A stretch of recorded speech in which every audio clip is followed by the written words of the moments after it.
Boa tarde, torcida tricolor, aqui é o Hugo Seixas, gravando mais um Tricolor no Trânsito. Hoje é dia 16 de dezembro de 2025, terça-feira, e um Tricolor do Trânsito sem muita empolgação, né, pelo resultado do jogo de domingo e por umas questões pessoais também, né. Hoje precisei pegar a estrada, né, e pensei, gravo, não gravo, eu não estava muito afim de gravar. E aí escutei muita coisa do Fluminense hoje, né, enquanto estava no carro. E aí me veio na cabeça que às vezes é bom falar e desabafar sobre algumas coisas, né? Então o resultado, né, do jogo de domingo não foi o ideal. A gente ganhou o jogo de 1-0, um gol contra do grande lateral direito PH, né? E vai para a disputa de pênaltis. Eu vou ser bem sincero, assim, né? Não pelos goleiros, apesar do Léo Jardim ter fama de pegador de pênalti, o Vasco já ter se classificado nessa mesma Copa do Brasil em disputa de pênalti, mas pelos nossos batedores, né? O Fluminense já há uns anos, até o Fluminense campeão da Libertadores, tem essa questão de quem bate o pênalti, né? Nesse tempo já foi Ganso e Arias, né? Os dois passavam uma sensação de que não queriam ser os batedores. Então toda hora vinha um outro jogador que batia pênalti pior e batia e acabava perdendo o pênalti, né? E não queria a disputa de pênalti. Né, pensando nisso, né, acho que devia ser algo, né, que a comissão técnica deveria saber, né, e aí talvez brigar um pouco mais por esse segundo gol, né? A gente pressiona bastante o Vasco no final do jogo. Parece até que a questão física deu uma invertida ali, né? Mas no geral do jogo o Vasco tem 14 finalizações e a gente tem 11, né, se eu não me engano, e por essa questão a gente tinha que ter finalizado mais que eles, né? A sensação no jogo é que as melhores chances ali, né, de finalização, até porque o nosso goleiro faz 6 defesas, o deles faz 3, né?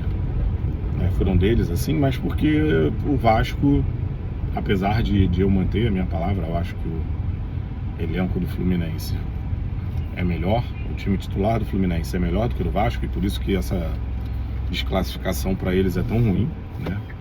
Porque era para a vaga ser nossa, né? Peça por peça, time por time, mas o Vasco tem jogadores que são mais decisivos, eu acho, né? Ou nessa semifinal foram mais decisivos de uma forma geral, porque o Ryan é um deles, assim. Se a gente tivesse um centroavante que fosse tão decisivo quanto o Ryan, não precisava ter a qualidade técnica que o Ryan tem. O Ryan é um bom jogador, acho que é um jogador que tem um puta futuro pela frente se tiver a cabeça no lugar, né?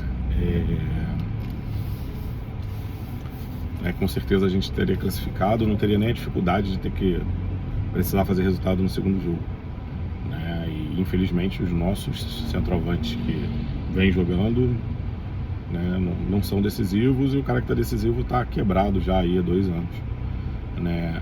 Dito isso, né, eu sou o cara que já pedi muito o JK no lugar do Everaldo, né? O Everaldo vinha fazendo um bom jogo, né? Inclusive tinha finalizado bem no jogo, né? E aí o jogo anterior que o Everaldo não jogou nada, o Zubeldia deixa ele 90 minutos. Nesse jogo ele tira o cara com 15 minutos e coloca o JK, né? E o JK entra numa soberba danada, né? Tem 2 finalizações, dá um risinho depois de uma finalização, né? E bate o pênalti do jeito que ele bateu, né? E aí não dá, né? Eu acho que talvez, né, se alguém do Fluminense tivesse ligado no que aconteceu em São Paulo, né, em que um jogador foi bater pênalti, que é um jogador que pra mim ele não tem tanta qualidade técnica, mas é um cara que sempre foi muito confiante na carreira dele, né, e a confiança sempre ajudou ele, né? É um cara que fez o nome no Flamengo, mas porque recebia muita bola para chutar pro gol, porque, enfim, perdia muitas finalizações também, finalizava muito, fazia muito gol porque finalizava muito, né?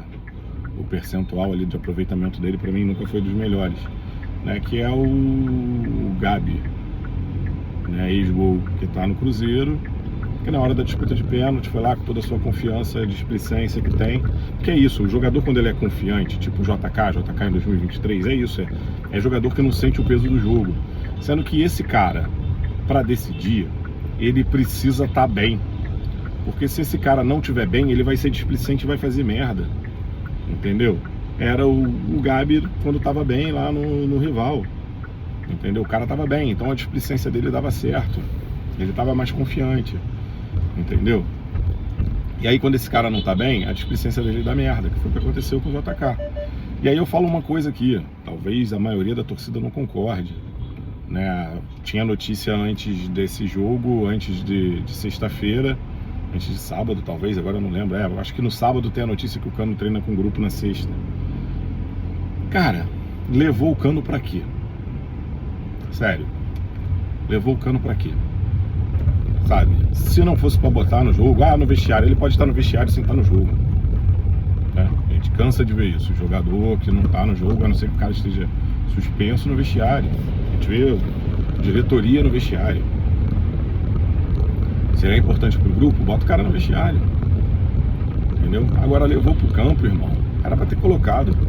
Sabe? Segurava o Everaldo ali até os 30. O Everaldo não saiu o gol, bota o cara. Batendo pênalti. Batendo pênalti ele também não bate bem, mas dos 3 centroavantes, que eu acho que indiscutivelmente um deles ia acabar estando na relação para bater pênalti, ele é o que tem o aproveitamento menos pior do que Everaldo e JK. O JK bate pênalti sempre do mesmo jeito e não bate bem na bochecha da rede, entendeu? Bate a meia altura ali, né? Onde o goleiro alcança fácil, entendeu?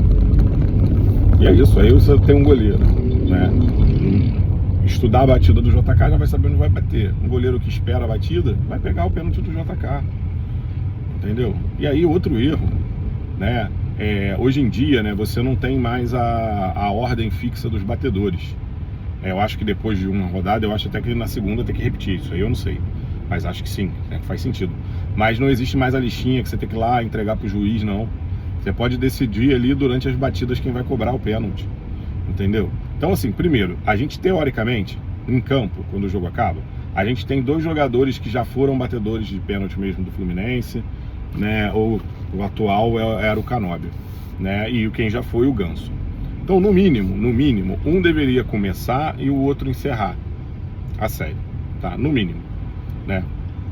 Então, não era pro JK começar. Mas o JK tá confiante, treinou bem e tal. Quando o Fábio pega o primeiro pênalti dos caras, o nosso primeiro pênalti vira o pênalti muito mais importante do que o primeiro pênalti normal, entendeu? Porque se a gente faz o primeiro pênalti ali, a gente joga a pressão toda pros caras. É igual você ali, a gente ali na disputa, entendeu? Até a gente fazer o primeiro gol, a pressão é gigantesca.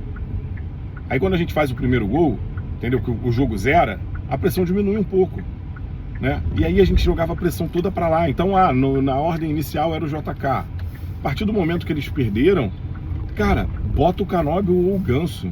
E assim, vendo o jeito que deu errado, para mim era o Canóbio, entendeu? Era o Canóbio. Porque o Canóbio acabou ficando com toda a responsabilidade do último pênalti, que se ele errasse, a gente estaria eliminado da disputa. Como foi, entendeu? Então, vendo assim, depois do que aconteceu, eu botaria o Canóbio primeiro e o Ganso. Mas no mínimo, um dos 2 tinha que abrir. E aí a gente perdeu um pênalti, dependendo da situação, você puxa o cara que é o último pra bater, pra não ser... Aconteceu o que aconteceu na Copa, né? Que teoricamente o nosso melhor batedor nem bateu o pênalti da seleção brasileira. Entendeu? Então, assim, acho que o Zubeldia errou nesse ponto, sabe? Na escalação, né? Como o Everaldo foi muito bem, eu acho que ele não erra. Mas ele erra nesse ponto, entendeu? E é isso, aí nesse jogo fez todas as substituições, por que não fez no outro? Sabe? Assim, o que valeu desse jogo? O Guga e Bernal terminam bem no último jogo da temporada, entraram bem pra cacete no jogo. Então talvez sejam jogadores que a gente... Opa, calma aí, a gente pode contar com isso aqui. Tá certo que o Guga em jogo grande, raramente ele não vai bem. Entendeu? Basicamente pra falar do jogo é isso, assim... Acho que não, tirando o JK, acho que você não tem grande desastre. Comecei falando do jogador decisivo. Pô, a bola do Serna, cara, pô, problema, não tem confiança na perna esquerda. Chuta a bola pro gol, cara. Entendeu? Chuta a bola pro gol, tu tá ali, cara, tu tá ali. Né? Até mesmo uma Costa, melhor jogador aí na era Zubeldia do Fluminense, eu acho. Pô, podia ter finalizado melhor, sabe? Enfim, basicamente é isso, né? É isso. Vamos esperar agora, né, a final aí da Copa do Brasil para ver quem vai ser o nosso adversário, né, na Libertadores. A gente está no primeiro pote. Quem vier dali vai estar o quê? No terceiro, segundo pote? Não pode entrar no mesmo grupo que a gente, porque não pode dois brasileiros, só pode estar no grupo de brasileiros se for brasileiro que vem da pré-Libertadores, das 3 primeiras fases ali da Libertadores. Mas é isso. Em algum momento pode ser que a gente se enfrente na Libertadores. Entendeu? Basicamente é isso. Saudações tricolores e faz o L.